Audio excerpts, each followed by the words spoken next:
So the question we're going to ask is this: if we're commemorating the lighting of a menorah that took place in the Beit HaMikdash, so why didn't the rabbis actually institute lighting a menorah? Instead, they didn't institute lighting a menorah. They institute lighting a light. It's enough to just light one candle every night to commemorate the lighting of that menorah. So there is no correlation between the menorah of the Beit HaMikdash and the actual light we light on Hanukkah.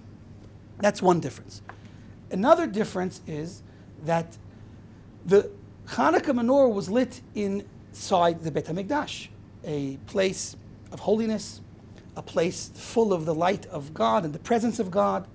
The Beit HaMikdash is called a house, a bayit, a home.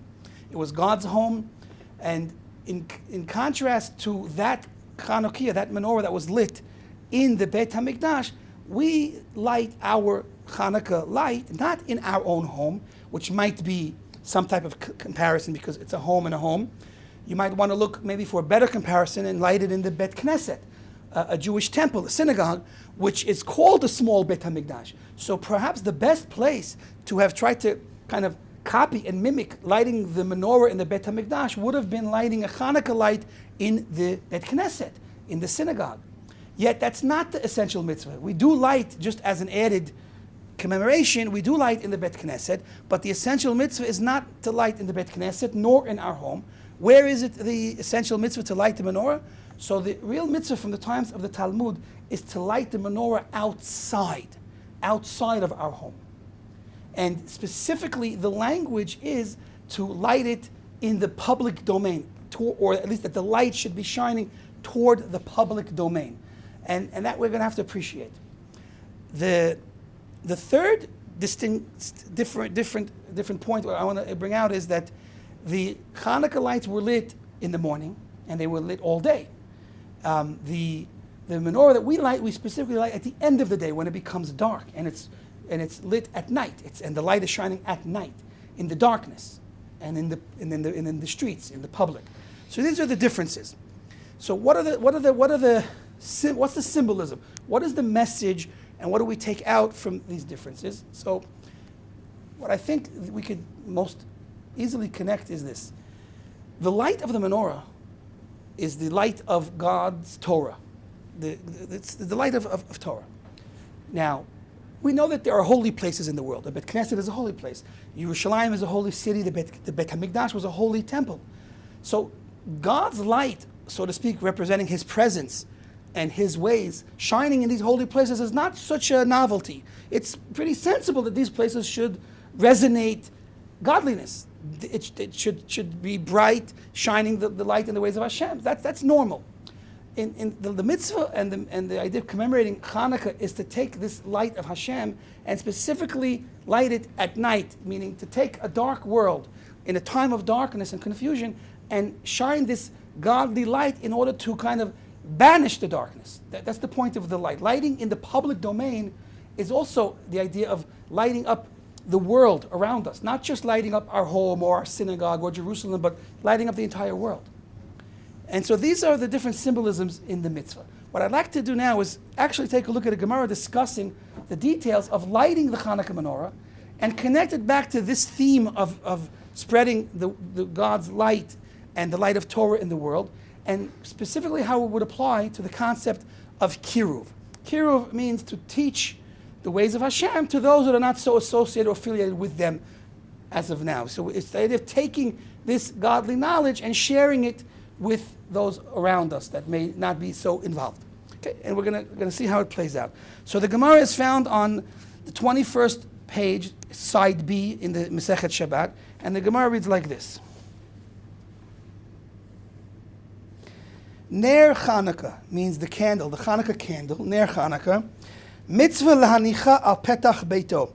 The mitzvah that we're trying to do, the correct way to fulfill this rabbinic decree of lighting a Hanukkah light is to light it al petach beito, on the entrance of the home.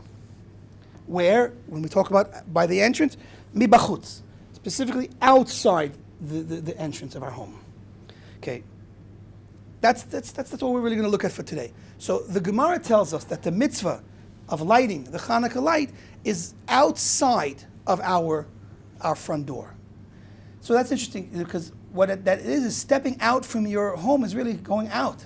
And that's the message of the Hanukkah light, is the idea of going out from our comfort zone and taking our concern beyond just our home, but taking our concern and also pointing outward towards the people around us and the world around us. So there's a machloket. A machloket means a difference of opinion in the practical application of this specific instruction. If we look at Rashi on the Gemara, Rashi says, Petach Beito. Let me just find it here.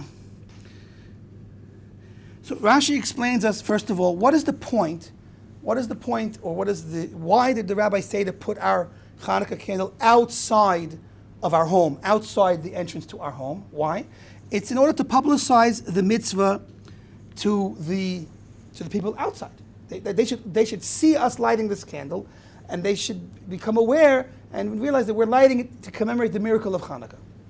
Now Rashi is very specific to point out that we're not putting the candle in the public domain. The light of the candle will be apparent.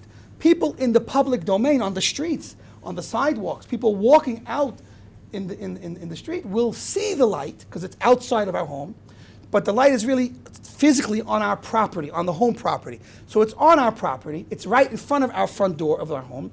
So it's with us. It's really connected with our home, but they'll see the light outside in the streets. That's what Rashi wants to say very clearly. And specifically in the olden days, there were front yards to many of the homes. As we can find today, if we look around the different homes that are built, there often can be a front yard, a little bit of a front area that's also part of my property.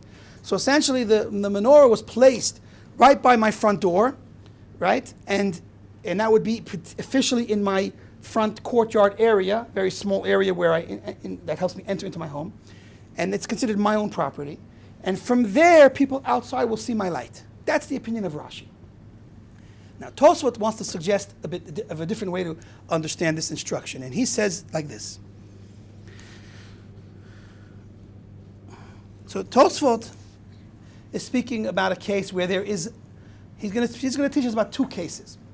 Case one is when there is no front yard. Again, we said many homes had front yards, but not every home had a front yard. So what would a home do with no front yard? A home with no front yard is Tosfot's opinion what this instruction is speaking about. Meaning when the Gemara said to place your menorah right outside of the front door of your house and make sure that it's outside off of your home property, he feels that the Gemara was speaking about a home that did not have a courtyard, did not have a front yard.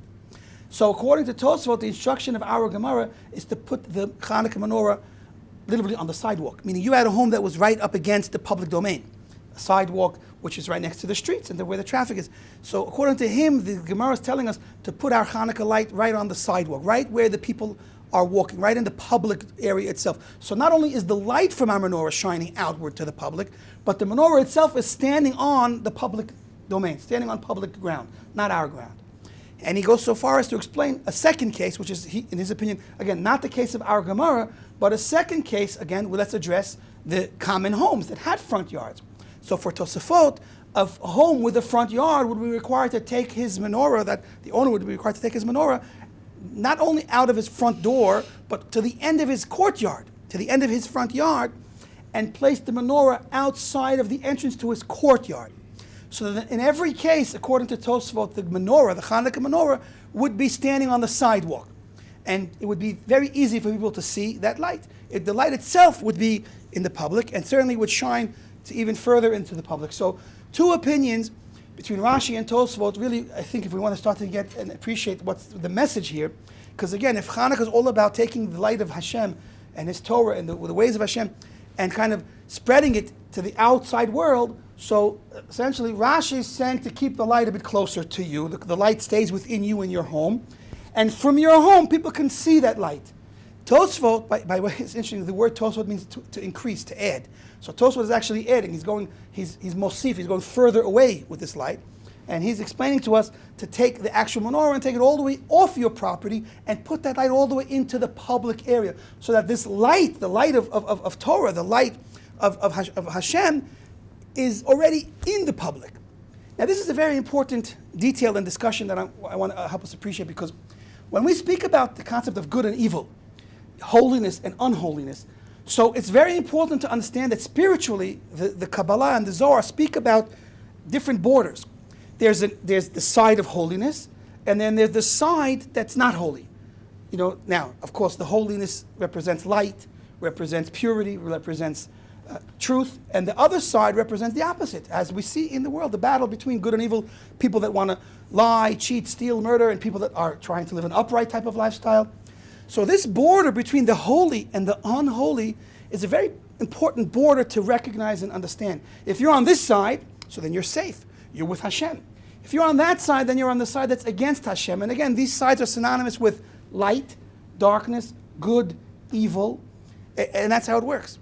So by taking this menorah, which is a holy light, a light that is certainly holy and pure, and putting it into the public domain, that represents the idea of crossing the border.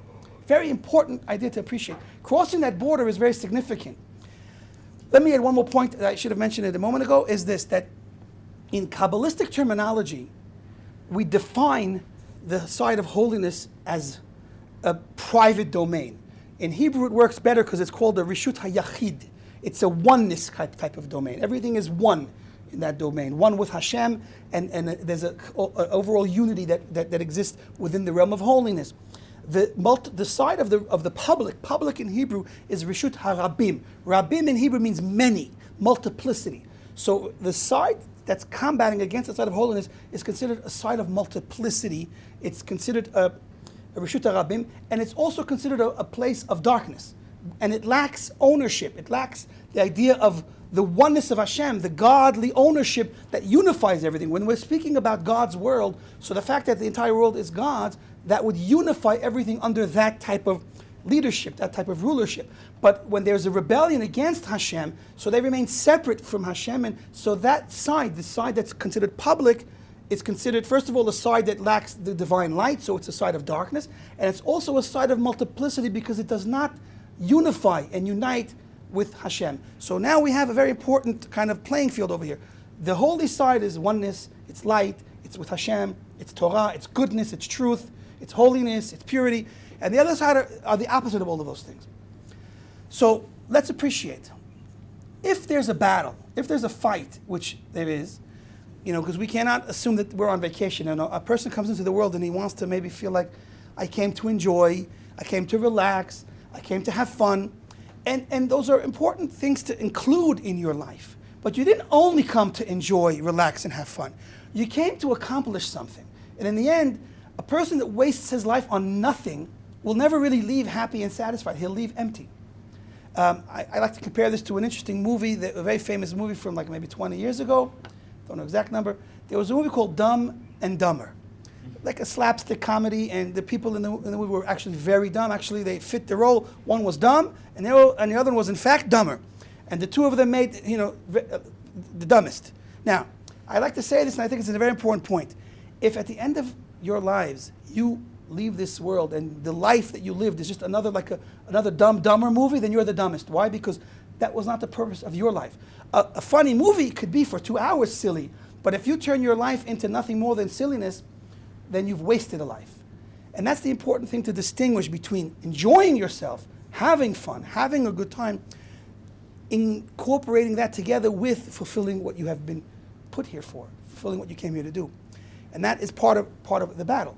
Now, let's go back to Rashi and Tosfot for a moment.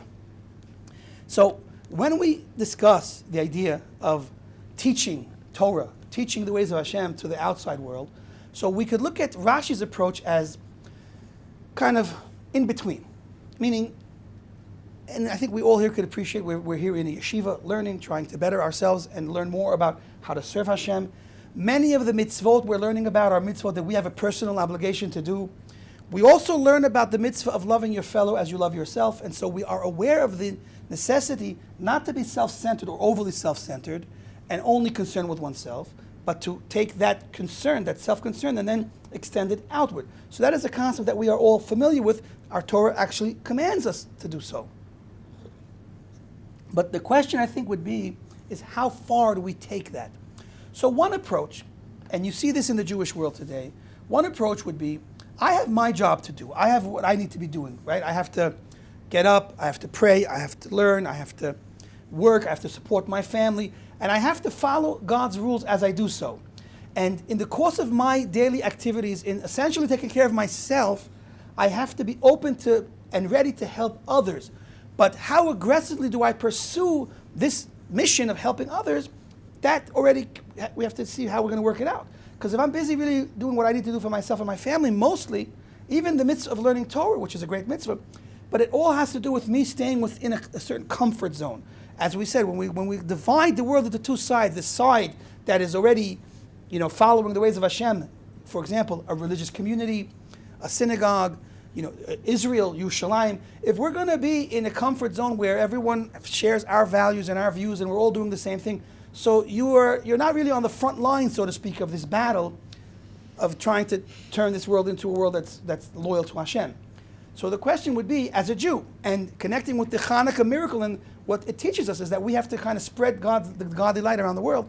How far do we go? So Rashi's approach hints to the idea of, putting that light a little bit outside, meaning open the windows, open the door, put the candle on your porch, which is within your kind of comfort zone. Make an effort to be available and to try to have an impact on the world around you. Essentially, maybe lead by example. When the saying that we are going to be a light unto the nations doesn't mean we're going to run around with a book trying to convince everybody to believe what we believe. It could simply mean that through the lifestyle that we live and its inherent goodness and inherent truth and the attitude that it gives the person who devotes himself to it and follows it, we will be this example of goodness. That when people deal with us, when people see us, when you call an electrician to come work on your house and he deals with you, he's going to say, wow, what a person. Why, he's not trying to like cut me down to my bottom price. He actually wants to make sure that I'm making also money for my time. He's treating me with respect and with concern, and he understands a good deal is when both sides are happy. There are people out there that their idea of a good deal is it's what's best for me, and they will undercut and they will underpay as long as they're the one making. Is that really a good deal? I mean, if Hashem put the two of us together, and he has a stake in both of us, he cares about you and he cares about me. So is he going to really be happy if I take advantage of you, or if I can, aggressively make you take a price much lower than you really wanted to? In the end, you're not even happy, and maybe you even lose money at the end. As long as I have what I want, is that what it's all about? So that's certainly not what it's all about. So when we learn the attitudes that the Torah teaches us, and we live a life according to that Torah, which is meant to be the perfect balance between self-concern and concern for others. So everyone we deal with, everyone we approach, and everyone we meet will feel that and will see that. That's one shot of a light onto the nations. It doesn't mean preaching or trying to, go and convince people that they should live for a different purpose, a different cause. It just means setting an example that automatically rubs off on your surroundings. And that would be, I think, fitting with Rashi. Rashi is saying, take this light, this goodness that you represent and your life represents, and make sure it's visible to the public. Essentially, when you go to work, it's not the time to leave your Torah at home. The Torah that you learned diligently and all the laws that you're learning about how to pray and how to put on tefillin, there are equally important laws about how to treat your fellow human being. So take the Torah with you to work and follow it at work. That's when you make a Kiddush Hashem. That's when you make Hashem's name great in the world, and that's when you lead by example, and that's when you fulfill being a light onto the nations and to the other people around you. So that's what Rashi's approach. Perhaps we can say in Tosafot is saying to go a little bit further than that. Tosafot is acknowledging a necessity to either expand or else you end up decreasing. And that's what the actual battle of Hanukkah shows us, that if we're not expanding, in the end of the day, then the negativity kind of encroaches within us. And in a personal sense, when a person looks at the idea of going up or down in life, so the general way we look at it is, you could be standing still, or you could be moving forward, or you could be moving backwards. But if we change the rules of the game, so to speak, and say that the purpose of life is to move forward, and if that's what we can appreciate and understand, that moving forward is really the essential, the status quo is to move forward, so that the minute I stop moving forward, I'm already like moving backwards. And that's the idea. When we use an analogy of life, so if you use an escalator that's going down, so if you're standing in the middle of that escalator and you do nothing, so you will end up at the bottom. in order not to hit bottom, you have to make forward movement. And if your forward movement is only sporadic and slow, so you won't go anywhere. But without that forward movement, you'd go down. In order to make real progress, you have to push yourself a little bit more to end up going further and faster than the backward motion in order to reach the top. That's really a good analogy for life and what we're here to do. If we don't make a real exerted effort, if we don't really try and move, be faster and stronger than the current that pulls us down, then we're essentially going nowhere. And that's what Tosafot, even the idea of increase, means. That by increasing, by going further, that's how you make real change, and that's how you can really turn things around. So Tosafot is saying, no, it's not enough to put the light by your door. You have to take the light and put it all the way in the streets, which means we have to have more of a concentrated effort and a focus on seeing how we can make the places we go also shine light, also turn them into positive and good places. This we actually find in the story of Joseph. Joseph's story is told actually during the Hanukkah time, so it matches very well. Joseph went to Egypt. Joseph was a holy, righteous, godly person, and he went to Egypt, and it's known that Egypt represented at that time the idea of immorality, greediness, all kinds of different negative, activities and behavior. He went there with an attitude of, how can I make the place around me and the people around me happier, better? And his whole story points to that. When he was sold as a slave, imagine, sold as a slave, you would think he'd be miserable, depressed, and only concerned with how he can get himself out of there. But you see, as soon as he was put to work, he turned his workstation into an immediate success. And it grew like a cancer until the point where his master, his owner, put him in charge of everything he owned. And it didn't stop there. When he was thrown in jail, wrongfully, he was innocent, he turned the jail into a successful place. And in the end, the person in charge of the jail put him in charge of the jail. He put Yosef in charge of the jail. And then when he met Paro, the king of Egypt, and advised him how to solve his problem, Paro said, there's nobody like you around here. And he ended up being placed in charge of Egypt. Yosef was called in the Torah an Ish Matzliach, a successful man. And we don't appreciate, nor understand what that really means. Yosef HaTzadik, remember, the righteous Joseph was the richest, most powerful man that ever lived on this planet. There is no billionaire today that even comes close to Joseph. He lived in a time where, of course, God ordained and made it so that the entire world was suffering from a famine, and everybody became poor, and Egypt controlled and ruled the entire world, and he ruled Egypt. He ran Egypt. So he was the most successful, richest, powerful person that the world ever saw, yet he was a servant of Hashem, and righteous, and loyal, and truthful, and he spread goodness everywhere he went. That's the light of Yosef. And by the way, the word Yosef is also from the word Tosfot. It also means to increase, to spread and bring out that godly light and the ways of Hashem out into places where it's not there yet. And so the story of Joseph fits beautifully with what we're saying. It's not enough to be comfortable in your beautiful home where there's light and there's goodness and there's peace. You got to take that light and that peace and you have to spread it out to the outside world. And you have to actually you have to go into that outside world with the light and put it there until you transform that place as well. That's what it really means to transform this world in the darkness into light. It's not enough to stay in your comfort zone, you have to go further. And that's what Tosfot represents. Now let's plug it into some practical examples that we actually find around us. There's a beautiful explanation that connects the idea of teaching Torah and spreading Torah to the story of the Ir Miklat. The story of the Ir Miklat in the Torah was a story about a person that accidentally killed somebody, and in order to save his life from the person that wanted to take revenge on the dead person, because in that time there was permission for the brother, the next of kin of the person that was killed, to seek out the killer and kill him, and he had permission to do so. And if it was accidental, the only way to save the person that was responsible by accident was to go to the city that would protect him. And in that city, he was safe. Now, homiletically, this city of refuge represents the idea of a beis medrash, a place where you can come and learn Torah. Now, the Lubavitch Rebbe, one of the great Jewish leaders of modern times, explained like this. The way the halachas worked with the city of refuge was there was an obligation to put signs along the road so that someone fleeing from the person that was trying to kill him could follow the signs and successfully make it to that city of refuge.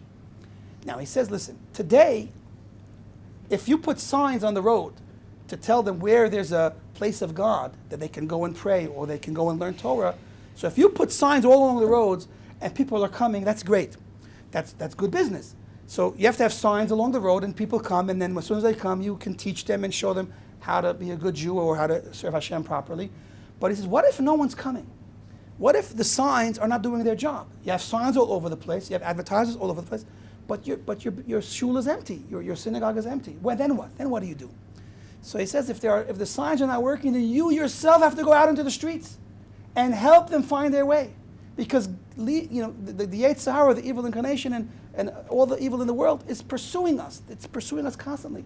And if we don't help the people searching find their way to a safe haven where they can strengthen themselves and redirect and figure out what they're really here for, what they're really in this world for, then they will die full of sin.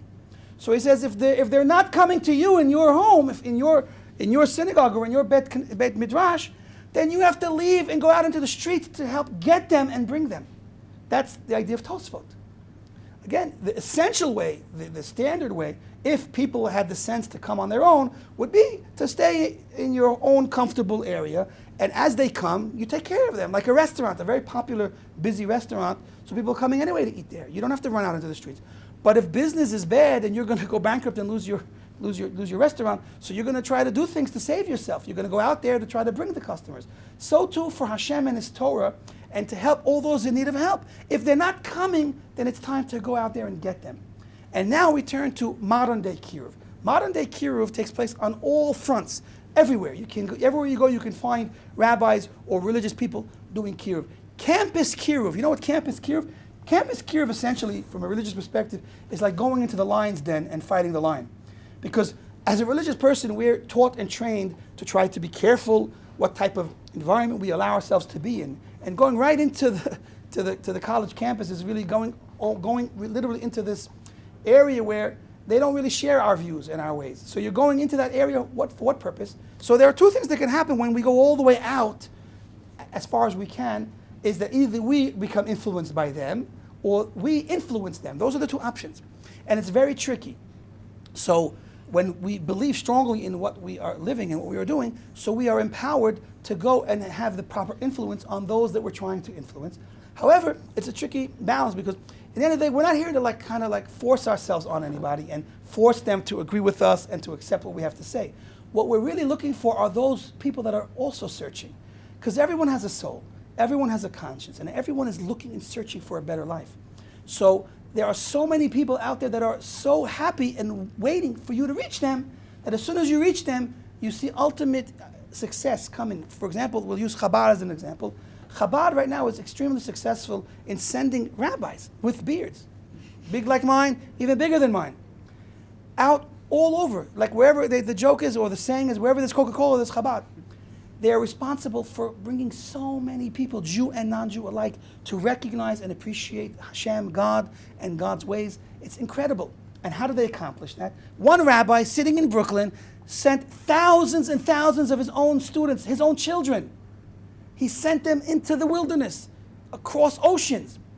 And everywhere they went, they found success, like Yosef, Ish Matzliach. They're successful because they go for one reason and one reason only, to connect Hashem, God, with the people, and the people with Hashem. That's what it's all about. And you see incredible success. In Florida alone, there's probably 200 religious Jewish organizations spreading, helping in every way they can. In Florida alone. Forget about the rest of the world. And it's not only Chabad. There's many organizations and many people. Today, KIRUV is a regular job. KIRUV is like chopping wood. Just like in the olden day, you chop wood. Today, KIRUV. KIRUV, rabbis. And it doesn't have to be only as a profession. People are people. Life is personal. This world is full of a bunch of people. And that's personal. Each one's a person. We have to take our job and our life personally. And when we have a chance to meet someone and help them and show them a better way, if they're interested, then how can we not do that? And so ultimately, we are all here doing the same job. It's the job that Avraham started 3,500 years ago. I guess I'm not a historian, so don't rely me with them. Go do the research about exactly how many years it was. But that's what Avraham did. Simply, Avraham went somewhere and people knew what he was about because he was so passionate about what he lived for and what he believed in that he spoke to the people about it personally, in his home, at the table, conversational. It's not a profession. I mean, we've professionalized it today because everything's a profession. But in the end of the day, at the heart of it, it's just me. It's just me being me and being open about it. Why? Because if we're not open, then we're cut off. Yeah, if you're not open to the people around you, then you're alone. So we must be open. We must share. And it's a two-way type of shoot. We must speak as much as we listen as much as we speak. And that's how the world's going to be changed, step by step. That is the light of Hanukkah. And that is, again, whichever way works for you. Again, I'm not excluding Rashi. Rashi's approach is amazing. To live and lead an example that people see you and it encourages them to live a better life and to ask you questions and to try to attach a little bit to what you're about, that's beautiful.